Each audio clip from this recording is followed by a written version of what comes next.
नमस्कार दोस्तों, आपके समक्ष फिर मैं एक ऐसी महत्वपूर्ण कहानी लेके आया हूँ। कहानी को सुनो और समझो, समझने के बाद कमेंट ज़रूर करो। तो दोस्तों, कहानी स्टार्ट करते हैं। जापान के ओसाका शहर के निकट किसी गांव में एक जैन मास्टर रहा करते थे। उनकी ख्याति पूरे देश में फैली हुई थी और दूर दूर से लोग उनसे मिलने, अपनी समस्याओं का समाधान कराने आया करते थे।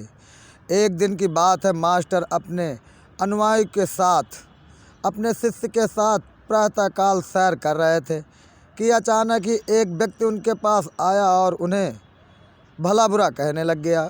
उसने पहले मास्टर के लिए बहुत बुरे अशब्दों का प्रयोग किया।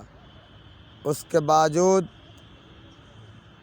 मास्टर साहब मुस्कुराते हुए रहे और धीरे धीरे चले जा रहे थे।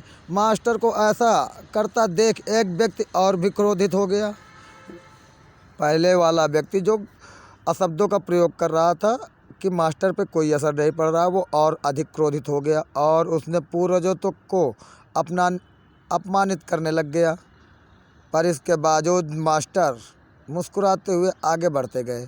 मास्टर पर अपनी बातों का कोई असर न देखते हुए अंततः वह व्यक्ति निराश हो गया और उसके रास्ते से हट गया। उस व्यक्ति के जाते ही अनुयायियों ने आश्चर्य से पूछा, मास्टर साहब, आपने भला उस दुष्ट की बातों का जवाब क्यों नहीं दिया? और तो और आप मुस्कुराते रहे।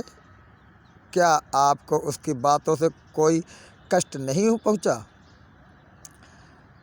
मास्टर कुछ नहीं बोले और उसने अपने पीछे आने का इशारा किया कि आप मेरे पीछे पीछे चले आओ।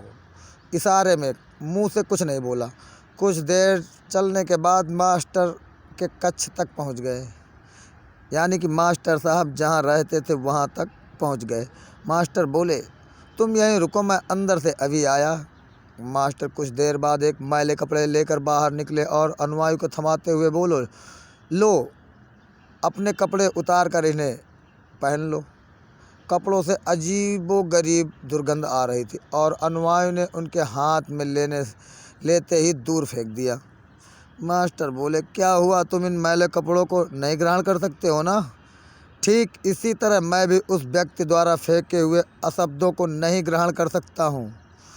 तो याद रखना, यदि तुम किसी के बिना मतलब भला बुरा कहने पर स्वयं भी क्रोधित हो जाते हो, तो इसका अर्थ है कि तुम अपने साफ सुथरे वस्त्रों की जगह उसके फेंके हुए पुराने कपड़ों को धारण कर रहे हो।